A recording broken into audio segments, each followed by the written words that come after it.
নমস্কার, আমি ইন্দ্রাণী। শুরু করছি আজকে। স্কুল সার্ভিস পরীক্ষায় সেরা সাফল্য মানেই oxygen books SSC gateway series. Delhi থেকে বাংলার মসনদ দখলের রসদ যে আসতে শুরু করেছে, তা এই নজর কাড়া বিষয়টার দিকে চোখ ফেরালেই বুঝতে পারবেন। অমিত শাহের ট্যাকটিক্স। সবাইকে দিয়ে বলা এবারে জিতেই গেছি, চাইলে বিজেপির কে হবেন মুখ্যমন্ত্রী তাই নিয়ে দলের মধ্যেই একটা গটাপ আকচাকচিও লাগিয়ে দিতেই পারো, কিন্তু বড় নেতারা জনসভাতে গিয়ে বলতে শুরু করুন আগাম ফলাফল বিজেপি আসছে। সেই ধারা মেনেই মাত্র গতকাল এই বাংলাতেই বসে নয়, সুদূর দিল্লি থেকে শ্রমিক ভট্টাচার্য বললেন মানুষ সিদ্ধান্ত নিয়ে ফেলেছে, পরিবর্তন আসছে। সেটাই বিষয় আজকে। লক্ষ্য যখন স্কুল সার্ভিস, সঙ্গে আছে গেটওয়ে সিরিজ, অক্সিজন বুকস। শ্রমিক ভট্টাচার্যের বাংলার মসনদ দখলের পরিকল্পনাটা। বাংলার মানুষ স্থির করে ফেলেছে রাজ্যে পালাবদল তারা ঘটাবেই। তৃণমূল আগামী নির্বাচনে ক্ষমতা থেকে বিদায় নেবে, বিসর্জন অনিবার্য, এমনই দাবি করছেন বিজেপি রাজ্য সভাপতি শ্রমিক ভট্টাচার্য। দিল্লিতে বসে বলেছেন তিনি, শুধু বাংলা নয়, সঙ্গে সঙ্গে নিজের মতো করে যুক্তি সাজানোর চেষ্টাও করেছেন। তার দাবি 2011 সালে সিপিএম এর সংগঠনকে উৎখাত করে মানুষ তুলনায় দুর্বল তৃণমূলকে ক্ষমতায় বসিয়েছিল। বাংলার সাধারণ মানুষ তৃণমূলকে সরানোর সিদ্ধান্ত নিয়ে ফেলেছে। বিজেপির নেতা হিসেবে তার এহেন মন্তব্য করা ছাড়া উপায় নেই। নেতারা অনেক সময় এমন কিছু বলেন যার আপাত অর্থের সঙ্গে গূঢ় বার্তার কোনো সম্পর্ক নেই। শ্রমিকের ক্ষেত্রে তার ব্যতিক্রম হওয়ার কোনো কারণ নেই। তাই তার ওই দাবির সঙ্গে বাস্তবের কোনো সম্পর্ক থাক বা না থাক, তাতে তার বা তার দলের কিছু আসে যায় না।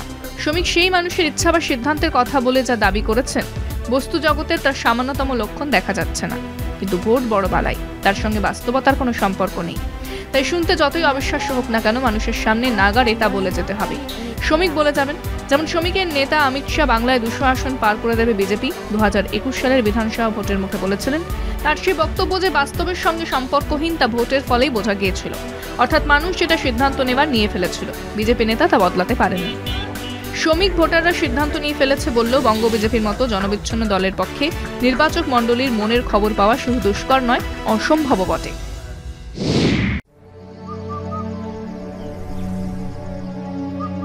আপনার প্রিয় মাকাই বাড়ি এখন নতুন প্যাকে। শ্রমিক ভট্টাচার্য দিল্লিতে বসে কেবল পরিবর্তনের কথাই বলেননি, বলেছেন তার ফর্মুলা। তিনি বলেছেন যে 2011-তে সিপিএম এর লৌহ কঠিন সংগঠনকে উপড়ে ফেলে মানুষ দুর্বল তৃণমূলকে ক্ষমতায় বসিয়েছিল। পশ্চিমবঙ্গের সাধারণ মানুষ এবারে পরিবর্তনের সিদ্ধান্ত নিয়ে ফেলেছেন। জানি না উনি পড়েছেন কিনা, মধুবংশীর গলিতে একটা লাইন ছিল, পাগলেরা বলে কি সমীকরণ আপনিই হবে কোনো এক অনিবার্য অমোঘ মুহূর্তে। ইতিমধ্যে হাত পা ছুড়ে যাও, অদৃশ্য কিছু অস্ত্র সানাও, কিছু কিছু মারকাটো চলুক, যে যাই বলুক, গূঢ় স্বার্থের খেয়ালি আবহাওয়ায় পাল তুলে দাও। আসলে বঙ্গ বিজেপির নেতারা অমিত শাহের উপদেশাবলীর কিছু পাতা পড়েছেন, কিছু পাতা পড়েননি। অমিত শাহ জানেন সংগঠন ছাড়া নির্বাচন জেতা যায় না, আর জেতার জন্য এক আবহাওয়া লাগে। সেই পরিবেশ তৈরির জন্য বলেই যেতে হয় আব কি বার 200 পার। তো বঙ্গ বিজেপির নেতারা কেবল দ্বিতীয় ভাগের কাজটা মন দিয়ে করছেন। সেই চালচিত্রে রাজ্য সভাপতি হিসেবেই একটু বেড়ে খেলতে গিয়ে শ্রমিকবাবু জানালেন যে 2011-তে তৃণমূল দুর্বল ছিল, কিন্তু তার সত্ত্বেও মানুষ অমন শক্তিশালী সিপিএমকে হারিয়ে তৃণমূলকে এনেছিল। ওটা তৃণমূলের সংগঠন নয়, ওটা কেবল মানুষের মন। এসব বলে যা বোঝানোর চেষ্টা করলেন তা হলো আমাদের সংগঠন নেই, তাতে কি? আমরা মাত্র 30% বিএলএ কে মাঠে নামাতে পেরেছি, তাতে কি? মানুষই তৃণমূলকে হারিয়ে দেবে। একটু হিসেব দেখুন।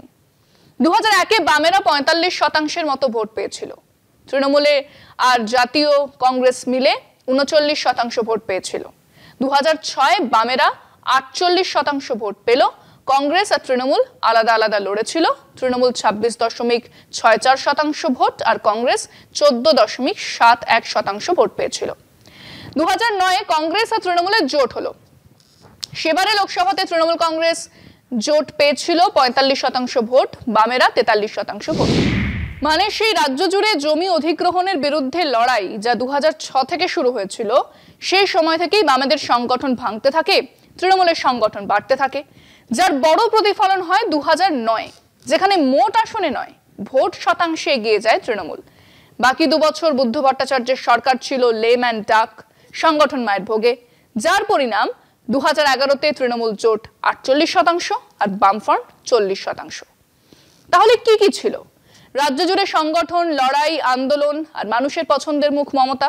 2, কংগ্রেস থেকে শুরু করে এসইউসিআই ইত্যাদি ছোট দল, বিভিন্ন বামপন্থী সংগঠনকে এক জায়গাতে নিয়ে আসা।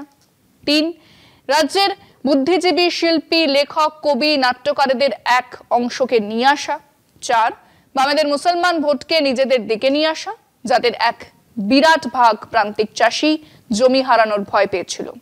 5, 2009 থেকে কার্যত প্যারালাল শাসন চালানো, পুলিশ থেকে ডিএম, বিডিওরা তৃণমূলের সঙ্গে যোগাযোগ রাখতেন।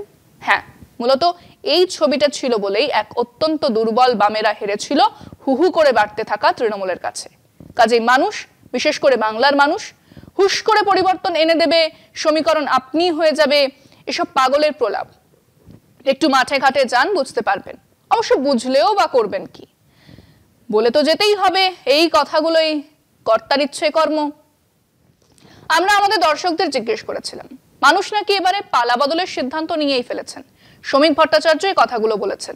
আপনারা ওনার কথার সঙ্গে কতটা একমত শুনুন মানুষজন কি বলছেন। আমি আমার বক্তব্যটা একটু না বললে হবে না। বিষয়টা হচ্ছে, শ্রমিকবাবু দীর্ঘদিনের একটা রাজনৈতিক দলের কর্মী এবং বিদগ্ধ মানুষ। তিনি একটা রিড করেছেন যে পালাবদল হবে এবং মানুষের কথাই তিনি বলেছেন। পালাবদল হতে কোনো কিছু বাকি থাকবে না। যা বিতৃষ্ণার মধ্যে মানুষ চলেছে, চাকরি চুরি থেকে, বালি চুরি থেকে সব কিছুই চলছে। এখন বিষয় হচ্ছে মানুষের পরিবর্তন কতটা হবে সমাজ জীবনে। যদি শ্রমিকবাবুকে একটা ভালো টিম তৈরি করতে হবে যাতে মানুষ সুন্দরভাবে সেবা পায়, সরকারি যে প্রকল্প সুযোগ বা নিজেদের বিকাশের যে জায়গাগুলো, সেটা শ্রমিকবাবুকে দায়িত্ব নিয়ে বলতে হবে যে আমি করবো, আমার এই টিম থাকছে। এখানে বিরোধী বলে কিছু নেই, পালাবদল হচ্ছে না। আমি প্রতিম সেন, আমি মেদিনীপুর বিধানসভার অধিবাসী। আমি সমস্ত দিক থেকে শ্রমিক ভট্টাচার্য মহাশয়কে 100% সাপোর্ট করছি। দুধেল গায়েরা পশ্চিমবঙ্গে যে আমাদের ট্যাক্সের পয়সায় খেয়ে পড়ে বড় হচ্ছে, তার একটা সমাপন দরকার ছিল। না, কখনো ঠিক নয়। আজ পশ্চিমবাংলার বুকে এটা পশ্চিমবাংলা, এটা উত্তরপ্রদেশ নয়, এটা বিহার নয়, এটা আসাম নয়। হয়তো উনি ভুল জায়গা আছেন, উনি ভুল ব্যাখ্যা করছেন। আজ পশ্চিমবাংলার মাটিতে যে উন্নয়নের জোয়ার বইছে, যে সুশাসন চলছে, হয়তো মানুষ চলতে গেলে কিছু ভুলভ্রান্তি হতেই পারে, কেউ তো ফেরেস্তা নয় মানুষ। তাই বর্তমান পশ্চিমবাংলার বুকে পালাবদলের কোনো প্রশ্নই ওঠে না। দিদি চলছে, হ্যাঁ দিদিই থাকবে। পালাবদল বলতে কিছু 34 বছর আগে দিদি পালাবদল করে দিয়েছে, আর পালাবদল কিছু নেই। বিজেপি সরকারটা ভাওতাবাজি পার্টি। পালাবদল হবে না, সিটের কিছু হেরফের হতে পারে, কেননা সেই রকম ইঙ্গিত পাচ্ছি না। শ্রমিক ভট্টাচার্য কি কোনো ম্যাটার করে বিজেপিতে? ও তো পশ্চিমবঙ্গে বসিয়ে রেখেছে, ওদের তো মেন কন্ট্রোল দিল্লিতে আছে। অঙ্গুলি হেলনটা দিল্লির থেকে হচ্ছে, সবাই বোঝে, সবাই জানে, যতদিন মোদি ততদিন দিদি। দেখো, এটা হচ্ছে ব্যক্তিগত মাত্র। আপনিও বলতে পারেন আগামী দিন ও প্রধানমন্ত্রী হবে, ও মুখ্যমন্ত্রী হবে, বলাটা কোনো অসুবিধা নেই। ব্যাপারটা হচ্ছে, আমরা দেখুন, পড়াশোনা করা ছাত্র, তার একটা নিজস্ব কনফিডেন্স থাকে। আমরা সেই পড়াশোনা করা ছাত্র যারা বলছি, যতই আমরা বাধা আসুক, যতই প্রশ্ন কঠিন আসুক, আমরা 2026-এ মমতা ব্যানার্জিকে আবার মুখ্যমন্ত্রী দেখছি। শ্রমিক ভট্টাচার্য একটা পাগল। এর আগে বিজেপির অনেক পাগল এরকম অনেক মন্তব্য করে গেছে। শুভেন্দু অধিকারী এসেছিল 2021 সালে, বলেছিল ক্ষমতা বদলে দেবে এবং বদলা নেবে। মানুষ মমতা ব্যানার্জির পক্ষে আছে। গোটা পশ্চিমবাংলার মানুষ মমতা ব্যানার্জি যেভাবে উন্নয়ন করেছে, মানুষ মমতা ব্যানার্জির পক্ষে আছে। আমি একমত এই কারণে হতে পারছি না, কারণ বাংলার বুকে মাননীয় মুখ্যমন্ত্রী মমতা বন্দ্যোপাধ্যায় যে প্রকল্পগুলো চালু করেছেন, এবং খুব 2-3 দিন আগেও এখানে আরেকটা স্বাস্থ্য পরিষেবা ডোর টু ডোর দেওয়ার জন্য অ্যাম্বুলেন্সও প্রদান করেছেন, এটা মানুষ ভুলবে না। শ্রমিক ভট্টাচার্যকে সেটাই বাংলার মানুষ ঠিক মতন জানে না। আর পালা বদলের কথা বলছেন, বদল তো এবার হবেই, বিজেপি 70 থেকে 0 হবে। উনি যেটা বলছেন হয়তো দলীয়ভাবে বিভিন্ন এদেরকে যারা বিজেপি করে তাদেরকে উদ্বুদ্ধ করার জন্য কথাটা বলছেন, কিন্তু পালা বদলটা তো ওইভাবে সম্ভব না, কারণ বহু জায়গায় আছে যেটাতে বিজেপির এখনও আপনার মানে গ্রাম এলাকায় বিভিন্ন অঞ্চলে অনেক সভাপতি নাই, অনেক নাই, সাংগঠনিক যে কর্মী এটা অনেক জায়গায় তৈরি করতে পারেনি। আমার মনে হয় উনি সাধারণ মানুষের মনের কথাই বলেছেন, কারণ রাস্তাঘাটে ট্রেনে বাসে সব জায়গাতেই এই আলোচনা চলছে, কারণ এই সরকারের প্রতি মানুষের আর মানে কোনো সহানুভূতি নেই। হ্যাঁ, রাজ্যবাসী যেটা সিদ্ধান্ত নেবে সেটাই হবে, কেননা আজকে একরকম চলছে বাংলার রাজনীতি, যেটা একছত্র অধিপত্য, সেটা তো মানুষ পরিবর্তন চাই। সাধারণ মানুষের মন বুঝলে তো সে ভগবান হয়ে গেল, তা শ্রমিক ভট্টাচার্যকে ভগবান হিসেবেই তো মানা উচিত, তবে অন্য কোনো দেবদেবতা বাদ দিয়ে ওনাকেই পূজা উচিত। কারণ মানুষ ভোট দিবে কাকে না দিবে সেটা ব্যক্তিগত, সম্পূর্ণ মানুষের ব্যক্তিগত ব্যাপার। এখন যিনি রাজ্য সভাপতি আছেন বিজেপির শ্রমিক ভট্টাচার্য, উনি পাগলের প্রলাপ বকছেন। 2021 সালে যিনি বিজেপির রাজ্য সভাপতি ছিলেন দিলীপ ঘোষ, তিনিও এইভাবে চিৎকার করে বলেছিলেন যে পশ্চিমবাংলা পরিবর্তন হবে। পশ্চিমবাংলার মানুষ বুঝিয়ে দিয়েছিলেন যে এই মাটি শক্ত ঘাঁটি, মমতা বন্দ্যোপাধ্যায়ের ঘাঁটি। আমি দেখুন শ্রমিক ভট্টাচার্য যে কথাটা বলছে সেই কথা অনুযায়ী বলছি কি, শ্রমিক ভট্টাচার্য কি জ্যোতিষী হয়ে গেলেন না ভগবানের দূত যে উনি সব জানছেন, মানুষের মনের ভেতর ঢুকছেন? বাঙালির গেতমি এক সর্বজন স্বীকৃত বিষয়। বাঙালি ঠিক করে ফেলেছে বিরিয়ানির থেকে সুখাদ্য নেই, ইলিশ আর চিংড়ির থেকে ভালো মাছ নেই, কোলগেট ছাড়া মাজন নেই, সুভাষ বসু মারা যাননি, আর বছরে একবার দার্জিলিং, পুরী বা দীঘা যেতেই হবে। হ্যাঁ, বাঙালির পছন্দ অপছন্দ খুব রিজিড, পরিবর্তন বদলের ব্যাপারে ভীষণ কনজারভেটিভ। 50 থেকে মধ্যের কটা বছরের উথাল পাথাল বাদ দিলে 77 পর্যন্ত কংগ্রেস, তারপর সেই যে কংগ্রেসকে ছুঁড়ে ফেলে দিল তারা এখন জলছবি, তারপর 34 বছর বাম শাসন। অনেকের মনে হয়েছিল নাতির নাতিও জন্মাবে আলিমুদ্দিন স্ট্রিটের শাসনে, কিন্তু 34 বছর পরে সেও গেল, এখন শূন্যের তলায় নামার চেষ্টায় আছে। এখন তৃণমূল, সেও কি অমর অজর অক্ষয়?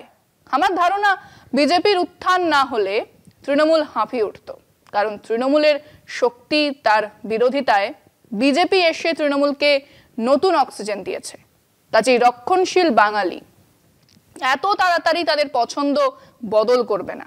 হ্যাঁ, বাঙালির এই মনস্তত্ত্বটাও শ্রমিকবাবু বুঝতেন যদি বাঙালি হতেন। 3.5 খানা শক্তি চাটুর্যে পড়ে ফেললেই তো বাঙালি হওয়া যায় না। আজকে এই পর্যন্তই। দেখতে থাকুন কলকাতা টিভি, রাত দিন 7 দিন।